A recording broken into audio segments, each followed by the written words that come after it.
Hello guys, welcome back to our channel Ruiz update. আগের ভিডিওতে তোমাদের বলেছিলাম নেক্সট ভিডিও আসবে তারাপীঠ সাইট সিন ঘুরতে যাওয়া নিয়ে। তো যথারীতি সেই কাজটাই করছি, তোমাদের নিয়ে চলে এসেছি তারাপীঠের সাইট সিন ঘোরানোর জন্য। তো সবার ফার্স্টে হচ্ছে বিল্লবাসিনী মন্দির, এখানে হচ্ছে খুব জাগ্রত মন্দির। এই মন্দিরটা হচ্ছে বামাখ্যাপার জন্মনিবাস, যেখানে ঠিক তার পাশে। তো ফার্স্টে আমরা এই মন্দিরে চলে এসেছি। তো চলো মন্দিরটা তোমাদেরও দেখাই আর আমিও দেখি। আমি যেহেতু এই মন্দিরটা কোনোদিনও আসিনি, তো চলো আমিও দেখি, তোমাদেরকেও দেখাই।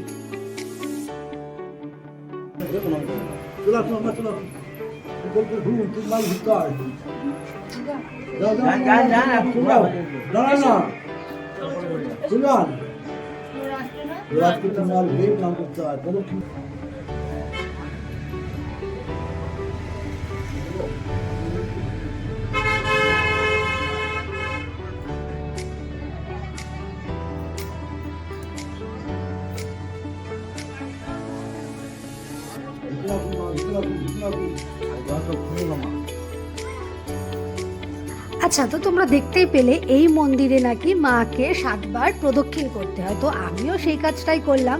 তো তারপর মায়ের কাছ থেকে আশীর্বাদ নিয়ে মাকে বিদায় দিয়ে আমরা এখন যাচ্ছি বামাখ্যাপা, মানে যিনি ছিলেন সাধক বামাখ্যাপা, ওনার জন্মস্থান। তো এটা হচ্ছে কি সাধক বামাখ্যাপার জন্মস্থান, আদি জন্মস্থান বা গর্ভগৃহ।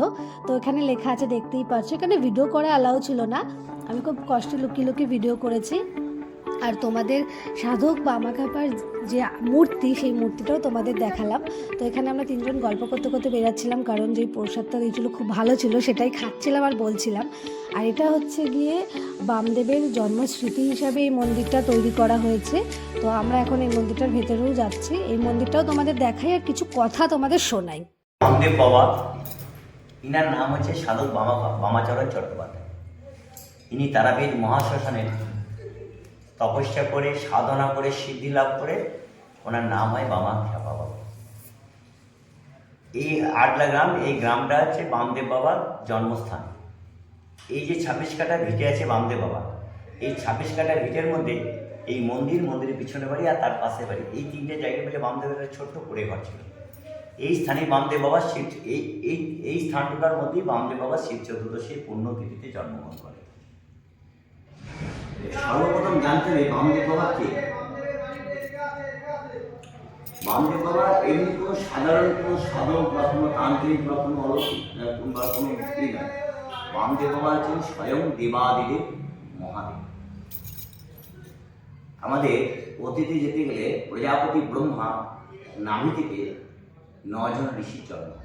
যখন আমাদের বিশ্ব ব্রহ্মাণ্ড সৃষ্টি হয়, সৃষ্টির সময় প্রজাপতি ব্রহ্মা তার নাভি থেকে 9 জন ঋষির জন্ম দেয়। যেহেতু তার নাভি থেকে 9 জন ঋষির জন্ম দেয়, সেই ঋষিদের কোনো মা ছিল না।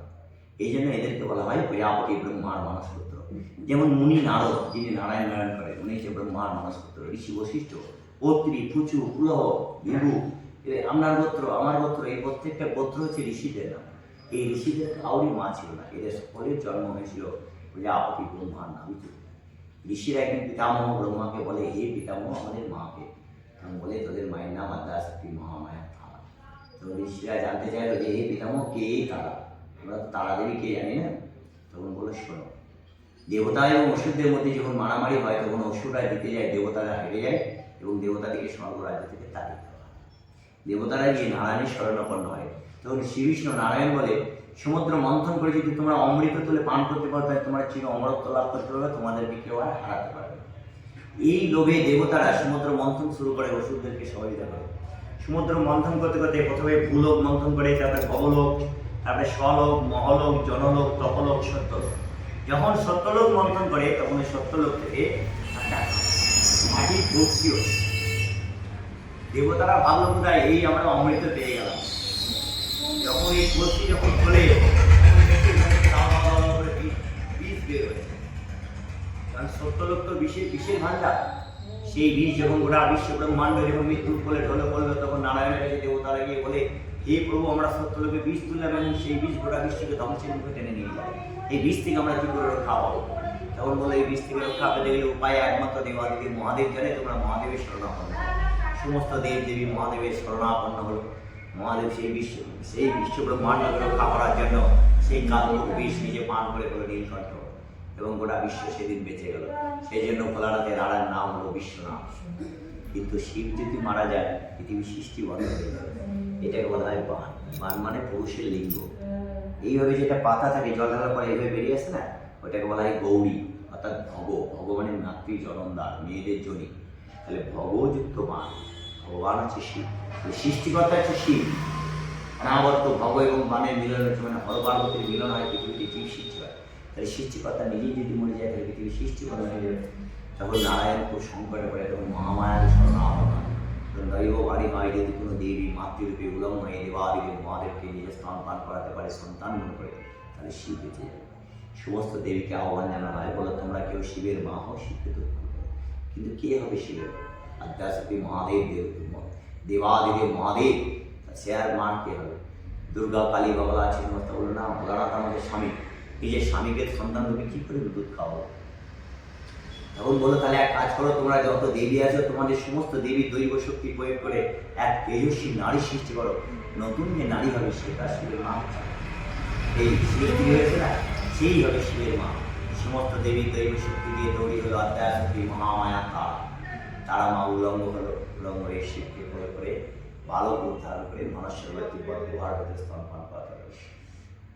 আস্তে আস্তে শিব মহামৃত্যুঞ্জয়। মা দেখলে এত বড় জ্ঞানবান ছেলে, এর সামনে আমি কী করে উলঙ্গ থাকবো? তখন মা তার লজ্জা নিবারণ করার জন্য তাকে পাথরে শিলা করা করল। সেটাই শিলা। সেই শিলা পড়ে থাকলেও মানুষ সর্বের বিপদ গুহার ভেতরে।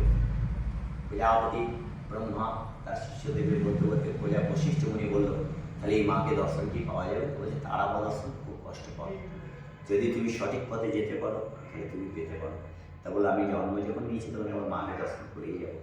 প্রজাপতি ব্রহ্মা বশিষ্ঠকে তারার একটা বীজ আছে, সেই বীজের নাম এক অক্ষরী বীজ। সেই বীজ বশিষ্ঠকে দিল, বলে এই বীজ চীন দেশের ভগবান জনার্দন বুদ্ধের কাছে যাও, সেখানে চীনাতন্ত্রে এই বীজ সিদ্ধ করো, তুমি মাতৃরূপ দর্শন পাবা। সেই তারামন্ত্রের বীজ মহামুনি বশিষ্ঠ নিয়ে চীন দেশের ভগবানের কাছে জনার্দন বুদ্ধের কাছে গিয়ে বলে, হে প্রভু আমাকে দীক্ষা প্রদান করে এবং তারামন্ত্র সিদ্ধি লাভ করার। জনার্দন বুদ্ধ বশিষ্ঠ মুনিকে তারামন্ত্র সিদ্ধি লাভ করার পর ওই শিলাটা তুলে দিল বশিষ্ঠের হাতে। বলো এই শিলা নিয়ে গিয়ে বীরভূম জেলা দাঁড়ানো নদীর দক্ষিণ তীরে এসে শিমুল গাছের তলায় নিচে মাকে প্রতিষ্ঠা করে তপস্যা করো, তুই মাতৃরূপ দর্শন পাবো। মহামুনি বশিষ্ঠ সেই শিমুল গাছের তলায় এনে রাখে। কঠোর তপস্যা করে মাতৃরূপে দর্শন পায় বশিষ্ঠ। বশিষ্ঠ মা তারাকে বলে, মা তুমি যে আমাকে দর্শন দিলা তার কি প্রমাণ আছে? তখন তারা মা বলে, ওরে পাগল, আমি যে মাটিতে দাঁড়িয়ে তোকে দর্শন দিলাম সেইটাই হয়ে উঠবে পাথরের পদচিহ্ন আমার, ওইখানেই তুই পুজো করবি। আর একটা দিন আসবে গোটা বিশ্ব ব্রহ্মাণ্ডের লোক এখানে এসে পুজো করে যাবে। সেটাই বলে তারা মার পাদবত্ত, যেটা শ্মশানে আছে আলতা সিঁদুর গোলাপ জল যেটা ভাসে, ওইটাই হলো তারা মার আদি জায়গা। ওইখানে মা দাঁড়িয়ে মহামণি বশিষ্ঠকে দর্শন দিয়েছিল, এই জন্য তারাপীঠে তারা মায়ের পায়ে পুজো হয়। ঠিক আছে, এবার বশিষ্ঠ আস্তে আস্তে আস্তে বয়সের সঙ্গে কালের তলে মৃত্যুর কোলে ঢলে যাচ্ছে। যে রাতে ব্রহ্মলোকে যাবে সে রাতে মা তারাকে আহ্বান জানিয়ে বলে, মা আমি তো এবার চলে যাব, তাহলে কে তোর পুজো করবে? তা বলো, আমার দুধের ঋণ চুকাতে স্বয়ং নীলকণ্ঠ ভৈরব মত্তধামে অবতীর্ণ হবে বামদেব রূপে, সেই আমার অবতীর্ণ। সেই মায়ের দুধের ঋণ চুকাতে ফাল্গুন মাসে শিব চতুর্দশী বামা প্রহরে, কৃষ্ণাষ্টমী শুক্লা চতুর্দশী, শিব চতুর্দশী রাতে তৃতীয় প্রহর বামা প্রহর, সেই বামা প্রহরে জন্মগ্রহণ করলো সর্বানন্দ চট্টোপাধ্যায়ের ছোট্ট কুটিরে রাজকুমারীর জঠরে বামদেব নামে। এই হচ্ছে সেই বামদেব। দাদারা ভিতরে আসুন, সব ভিতরে আসুন, দর্শন করে যান। তো তোমরা জানিও কিন্তু তোমাদের কেমন লাগলো বামদেবের কথা। আমার তো খুব ভালো লাগলো, ফার্স্ট টাইম আমি শুনলাম, আমার খুব ভালো লেগেছে। তোমরাও জানিও তোমাদের কেমন লাগলো। আর এখন আমরা ওখান থেকে বেরিয়ে পড়েছি, এখন যাচ্ছি অন্য একটা সাইট সিনে ঘুরতে। তো তোমাদেরও নিয়ে যাই, চলো দেখাই যে কোথায় যাচ্ছি। এই জায়গাটার নাম কি? হাটুগাড়া মন্দির। হাটুগাড়া মন্দির, হাটুগাড়া। এটা কামটার নাম হচ্ছে বীরচন্দ্র। জয় নিতাই, জয় নিতাই, মা ভালো থাকো মা। জয় নিতাই, জয় তো নিতাই। এখন আমরা এসেছি হাটুগাড়া মন্দির। রাধা গোবিন্দের মন্দির নির্মাণ হচ্ছে আমাদের দানে বাকি বিহার এখানে 10 টাকা 20 টাকা দিলাম, পারবেন ভবন মন্দির নির্মাণে জয় দান করে নিতাই। যাবেন। ভবন মন্দিরে দান পবিত্র।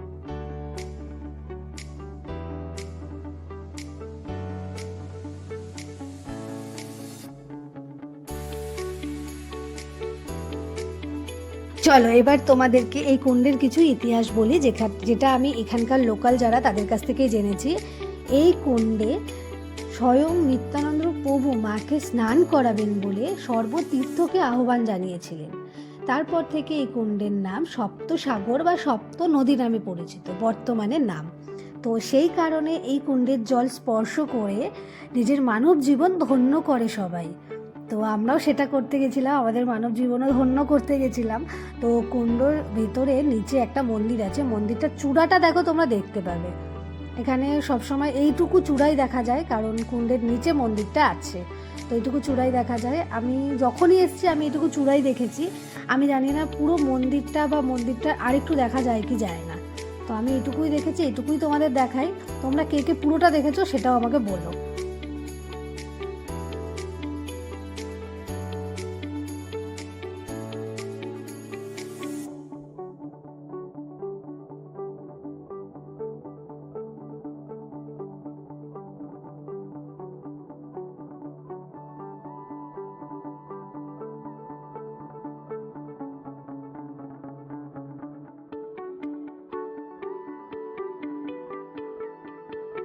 আগের যে মন্দিরটায় গেছিলাম, জলের নিচে যে মন্দিরটা ছিল, সেই মন্দিরটা দিয়ে জাস্ট কিছুক্ষণ এগিয়ে 1 মিনিটের মতো এগিয়ে এই শ্রী চৈতন্যদেবের মন্দিরটা আছে এখানে।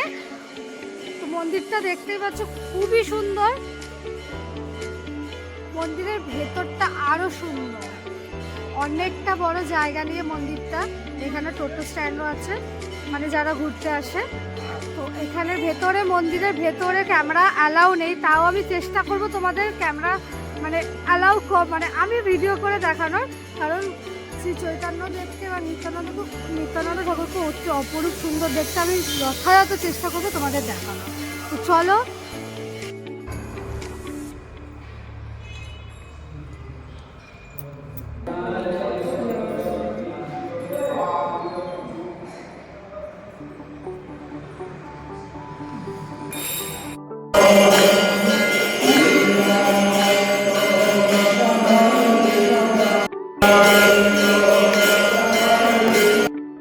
মন্দিরটা ভিডিও করা বারণ ছিল, তাও আমি লুকিয়ে লুকিয়ে ভিডিওটা করেছি।